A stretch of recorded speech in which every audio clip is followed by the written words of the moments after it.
A few days on from threatening to arrest someone for being openly Jewish, London's police force moved on to arresting people for being openly English. It was St George's Day this week, he's the patron saint of England, so some English people gathered to celebrate and reclaim their streets. They've spent 6 months watching huge riots with anti-Israel protesters desecrating war memorials and chanting for jihad, so I can understand some English people wanting to show their presence in their capital city. Well, the police didn't take kindly to this. They saw some protesters they could batter without being called racist by The Guardian and promptly kettled them, baton charged them, had mounted police staging cavalry charges into them. The police response wasn't just heavy-handed, it was heavy-hooved. A pub was raided, a man with his child shoved, and an old lady knocked over. We hadn't seen protest policed this harshly since lockdown. And compare this to the treatment of other protesters over the last 6 months. The police just stood meekly by while Islamists threw fireworks and missiles at them, or draped Palestinian flags over war memorials of this country, chanted anti-Semitic slogans, displayed swastikas, and called for jihad, which the police excused as having a number of meanings depending on the context.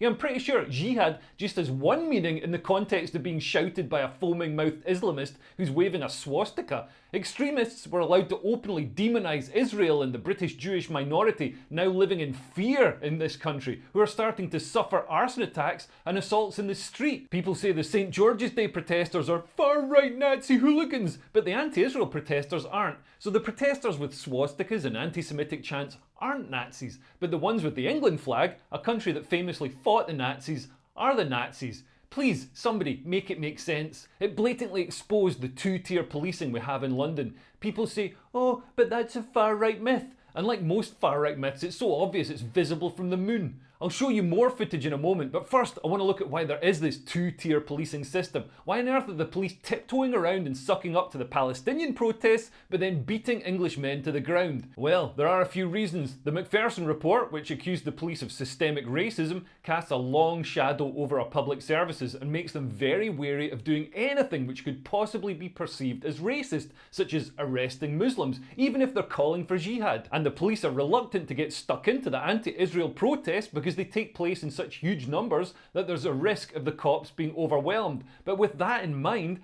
why don't our politicians do something to stop these protests happening? Well, that brings me on to my next point. Look at who our politicians are and what they stand for. London's Mayor Sadiq Khan is a far-left extremist whose city gives state-funded social housing to Hamas terror chiefs and who's represented Islamists and called jihadists his friends, although he has since said that he regrets giving the impression that he shared their views. So is anyone surprised that his police force behaves like this? There's a clear bias on display in the police force he oversees. An Iranian man who held a placard saying Hamas are terrorists was manhandled and arrested. And a Met police officer is even under investigation for shouting "Free Palestine" at a protest. The force responded to the footage of this woman by stressing that officers must remain impartial while on duty at protests, which basically translates as don't forget to hide your true allegiances. Another reason London's police might have been so heavy-handed was that just that very morning they'd been humiliated in court, losing a case against Tommy Robinson, so may have borne a grudge against some people in the crowd who would have been celebrating that victory. But the main reason the police suddenly rediscovered their ability to beat up protesters is that our culture currently defines everyone by race and elevates minorities over the majority. As a symbol of traditional England, the St George's Cross is seen as far-right and white supremacist, and anyone displaying it can be smeared as far-right, even though I'm not sure what that even means anymore. Just this week I've seen J.K. Rowling being called far-right for being a feminist, but it gives the police carte blanche to steam in with horses and batons. There's no need to consult community leaders or be aware of social tensions when it's a group seen as gamins. And middle-class English people are uniquely self-loathing. As a Scot living in England, I don't get it. It's a warm, friendly, aspirational country. It's a model for Western democracy. There's a lot in England to be proud of. Maybe it's guilt at empire or Brexit, or maybe it's a sign that class is still the biggest divider in English society, but it's become very fashionable for middle-class English people to hate their country, or more accurately, hate the patriotic working class of their country. Nothing reveals this more than how English people don't celebrate their patron saint. Instead of celebrating St George like the Irish celebrate their patron saint, St Patrick, by buying a silly hat and drinking loads of booze, Or how the Scots celebrate our patron saint, I think it's Susan Boyle, by buying a silly hat and drinking loads of booze. Celebrating St. George in England is seen as working class Neanderthal racism. So instead of championing their nation, the English chattering classes only ever use the occasion to champion their smug superiority over uncouth patriots by saying, well, actually, St. George was a Turkish Arab immigrant and his mother was Palestinian. Take that, gammons! As if this is some kind of edgy, jaw-dropping revelation and gotcha, instead of the only acceptable opinion, and an opinion you'll see a million times if you open social media on St. George's Day. And as well as being trite and smug, it's not even correct. If I can adopt the snobbish, know-it-all tones of the leftist chatterati, well, actually, St. George wasn't a Turkish Arab, but he was a Greek Christian from Anatolia, which used to be Christian, but was aggressively colonised by Islam. So maybe digging into St. George's history doesn't make the point you think you're making. Calling St. George a Turkish Arab is like saying Keanu Reeves is a high-ranking member of Hezbollah because he was born in Beirut. See, we can be know-it-alls too, and St. George is revered in the East as a curer of lunatics, so we could definitely do with him today. And why should being born in the Middle East prevent St. George from being a hero to the English? Let's not forget that this is a Christian country, or used to be one anyway, that worships Jesus, who was born in Bethlehem, away in a manger, no crib for a bed if I remember correctly. The patron saint of Ireland, St. Patrick, wasn't born in Ireland, he was taken from Wales as a slave, and the patron saint of Scotland, Mel Gibson, was born in Australia. England won't even let its flag appear on its football players lest it trigger an outbreak of working classness in the spectators. The only people in polite society who are allowed to wear the England flag are people who are obviously not wearing it for real, such as a posh actor pretending to be working class in a taxpayer-funded play. What about you, Eric? How's the injury? You know, the groin strain? It wasn't an injury, Hendo, just a little twinge, that's all. Why are you asking? Well, I'm just asking. Bit sensitive. Right, yeah, you're just asking. Yeah, I am. I'm being nice. I just think it's interesting that you're so interested in my groin.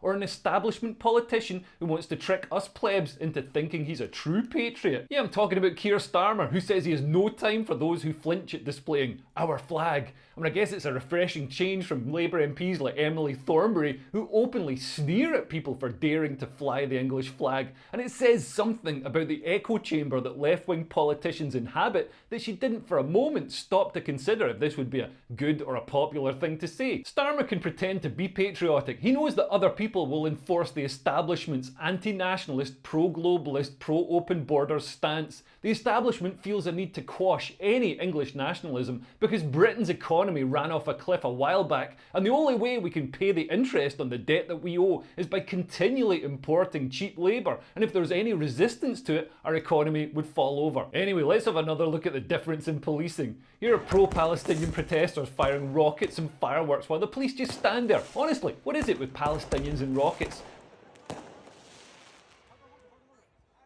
Watch those shell suits, lads, those will go up in a second.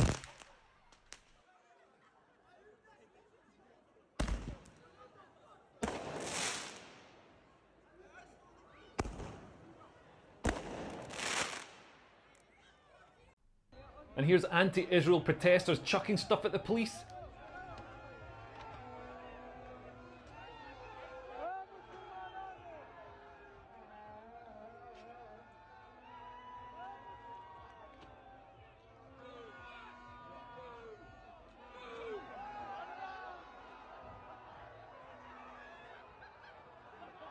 Compare this with how they policed on St. George's Day. Here's the Met Police apparently attacking a man holding his child and then storming the crowd with horses. Wow,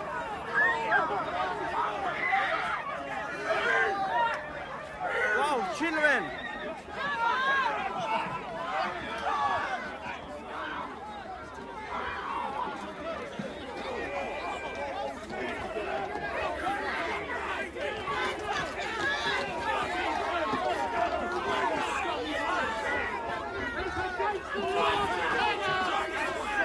There were people celebrating in a pub, and then police just steamed in and arrested people.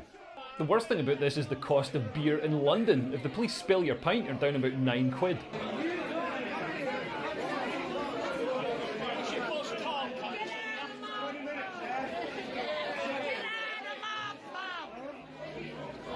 Here's Here's the police giving someone a kicking while they appear to be already on the ground and being restrained. If you're wondering why this is bad, try to pretend he's an American criminal who's just taken some fentanyl. Hey, we're watching that! Hey, we're watching that! I can see them punching and kicking! I can see them punching! Stay back! Hey, pay attention to all your officers!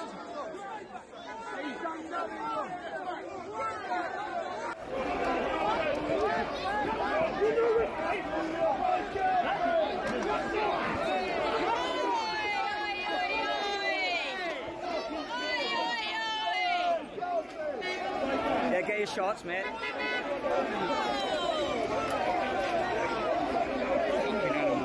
Unbelievable, isn't it?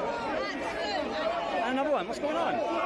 Police said they had to get heavy because people strayed outside their designated area for the protest. But look how tiny it is. Of course they strayed outside it. It's like the smoking area outside a pub. According to witnesses, the police stormed the crowd and then tried to make out that those celebrating St. George's Day caused the fracas. Although that's just what I read on Twitter, so it's essentially worthless. Anyway, it's all ridiculous. The St. George's flag should be something that all English people and immigrants to this green and pleasant land, even ones who are Scottish like me, can unite under. Ethnic minorities who love this country have no problem displaying it. Despite being so apparently racist and far right, a big portion of the so-called gammons were actually non-white, probably because ethnic minorities often feel less pressure to virtue signal. It made the St. George's crowd more diverse than your average middle-class anti-racism mob. And it's worth remembering that through British history, the working class have done the genuine integration. In the 70s, Millwall had more black players on their team than The Guardian had black journalists. And what's offensive or extremist about the English flag? England is the most polite, soggy-arsed country in the world. No offence, English people. If any flag is bigoted, it's the Palestinian flag. It represents a government who execute people for homosexuality, subjugate women, and massacre people for their race and religion.